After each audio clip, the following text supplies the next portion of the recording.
What's up everyone, OJ here. Welcome back to another video. Today we've got some great information for you guys, so let's go ahead and get right into it. And we're starting off with Dragon Quest XI S Definitive Edition on the Nintendo Switch. We've got some new information that Nintendo has revealed directly from their site. Now, according to Nintendo, they will be publishing this game here in the Americas and also probably in Europe as well. So it is a Nintendo distributed game on that. It's coming out fall 2019 and it's going to be single player, role-playing game, developer Square Enix, publisher Nintendo, platform Nintendo Switch. Now, what we do know about this game is that it's going to have a bunch of extra options not in the PlayStation 4 and the PC version of the game. So the 3DS version of the game that's only in Japan, that had a really cool 2D or retro type of mode, that's going to be in Dragon Quest XI S Definitive Edition. There's also going to be a full orchestral soundtrack, so that's going to be in this game for the Nintendo Switch as well.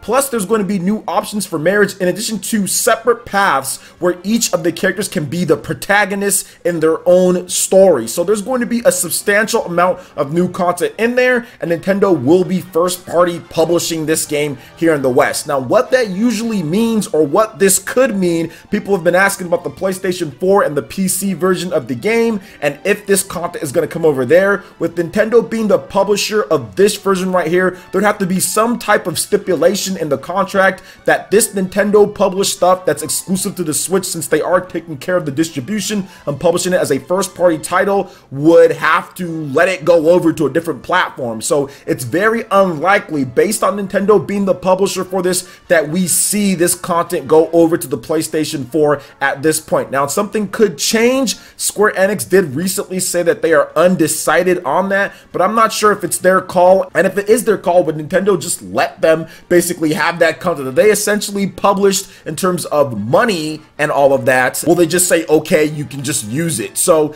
I don't know the details of the deal. Obviously, there might be an out for Square Enix if they said that they're undecided. They could have just said, okay, well, the content's not going to come over because Nintendo's taking care of the publishing, but they didn't do that. So it does leave some hope there. But with Nintendo taking care of the publishing, that is pretty big, and it does seem like this content is going to stay exclusive, at least some of the stuff, like the 16-bit mode or maybe other things like that. Maybe some of the other paths and all that come over, but I don't know at this point, and if it does, might be a while. So we'll have to wait and see on that. So what do you guys think about Dragon Quest XI S Definitive Edition on the Nintendo Switch? It really is looking like it is going to be the definitive edition based on everything, and they're not done talking about it. Nintendo said that they will talk about it more, probably give us a final release date in a separate direct at E3 or something like that, because Nintendo is really trying to push this game. So let me know your thoughts about it in the comment section below. Alright, and moving on to the next topic here, Bayonetta 2 director Yusuke Hashimoto has officially left Platinum Games, and his future plans weren't announced at the moment. So let's go ahead and get into what he had to say on Twitter.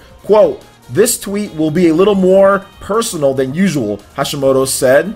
"Yesterday, January 31st, was my last day at Platinum Games. The memories I made during my 13 years at Platinum, working with dozens of talented individuals on Bayonetta, Bayonetta 2, and Star Fox Zero, are priceless to me." And of course, it wasn't actually yesterday when he was saying that, but when he was typing it. Hashimoto continued, "Let me take this opportunity to share my thanks with anyone who has worked with me, supported me, or played my games. I hope to take the experience I gained at Platinum and use them on whatever I work on in the future. Thank you again." Once again, Hashimoto did not say what he was going to be doing next, but I want to sit back and just say thank you to Yusuke Hashimoto for all of the great memories, what he's done at Platinum, with him working on the original Bayonetta, then him directing Bayonetta 2, Star Fox Zero. You know, he did his best at times here and there, given what was going on with that game. But you know what? He's done a fantastic job at Platinum Games. Being at one company for 13 years is a very long time. I think he gave it his all, and you have to really just sit back and look at his work and say, you know what? Just give him a round of applause, you know, because what he did at Platinum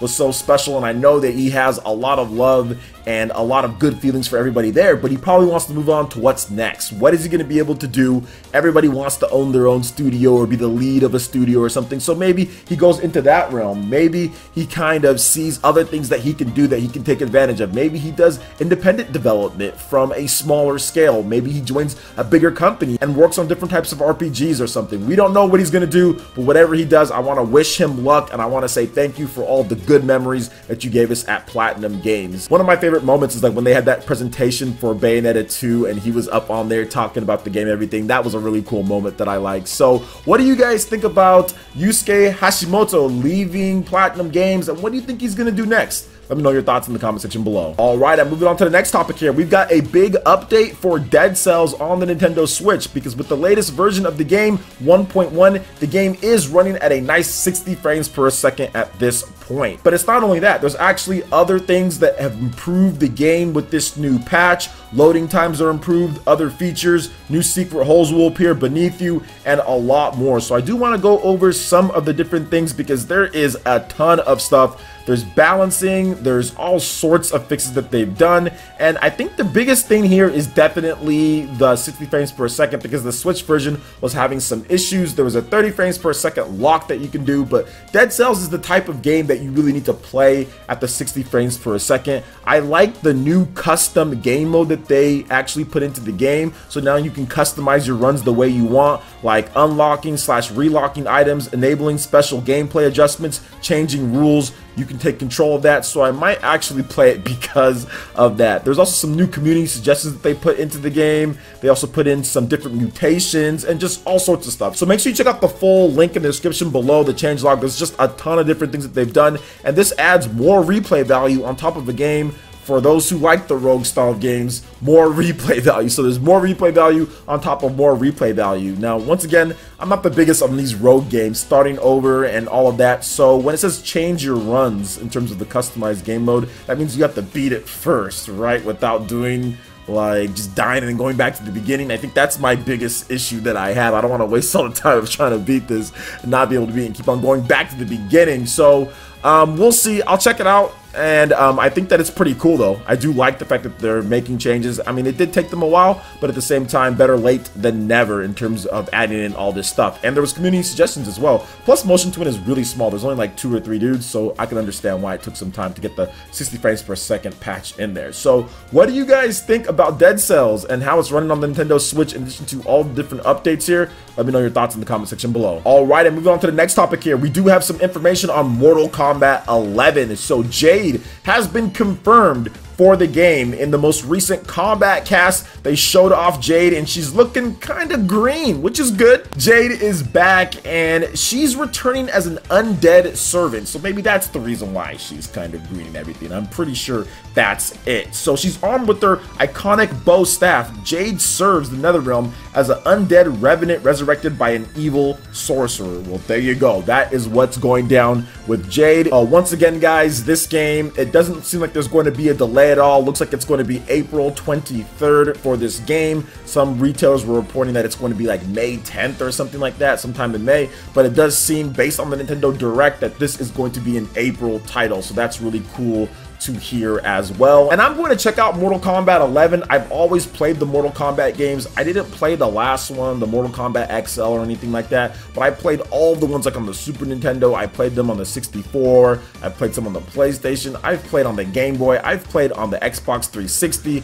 That's one of my favorite ones, was Mortal Kombat 9. The story mode was cool, and I used to go online with Johnny Cage and do really well, and also play against some of my friends too back when we were all playing it. So Mortal Kombat 9 was great, and I'm looking forward to seeing how Mortal Kombat 11 stacks up on the Nintendo Switch with the other versions of the game. But overall, I'm just happy that Jade is back in. She's actually a really cool character. I actually like to use her in Mortal Kombat 9 as well. She was pretty cool too. So I'm looking forward to seeing what she can do in this one, and also looking forward to just seeing what people think about it on the Nintendo Switch. First time Mortal Kombat is going to be back on Nintendo platform in like, what, 11 years or something like that? It's been more than a decade, so good stuff there as well. So what do you guys think about Jade coming back in for Mortal Kombat 11? Let me know your thoughts in the comment section below. All right, and moving on to the last topic here. A game that everybody thought should have been on the Nintendo Switch a while ago is coming, and this was at the Nintendo Direct, and that is Unravel 2. So Unravel 2 is coming to Nintendo Switch March 22nd. Publisher Electronic Arts and developer Coldwood Interactive did announce.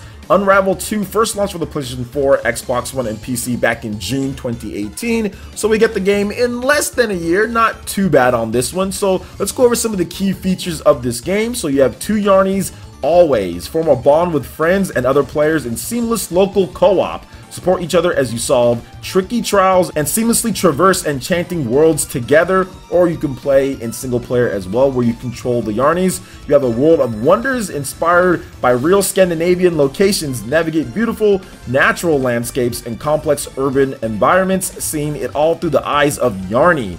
You have playful problem solving as well. You can uncover a variety of ways to play, jump, slide, swing, and run faster than ever to chase the spark that connects you to the others as you travel within a world of challenges and adventures. And of course, there is a heartfelt storytelling. So enter a world where unique emotions manifest into friendly characters, fulfilling relationships, and even intimidating monsters. So really cool.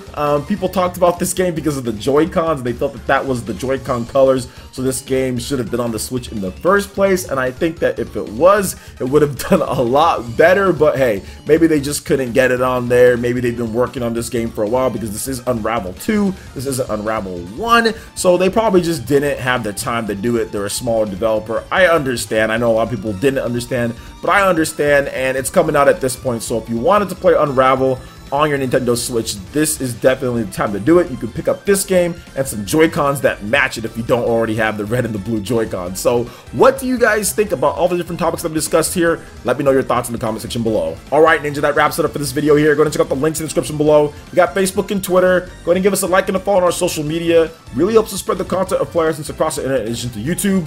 Also, make sure you check out our Patreon, Twitch, and YouTube live gaming pages. Hit that like button if you did like this video. Let me know you guys want more content like this going forward in the future. And subscribe to PlayerEssence for this RPG, Japanese, and Nintendo gaming news. Thank you so much for watching, and we'll catch you, Ninja, for the next video. Peace.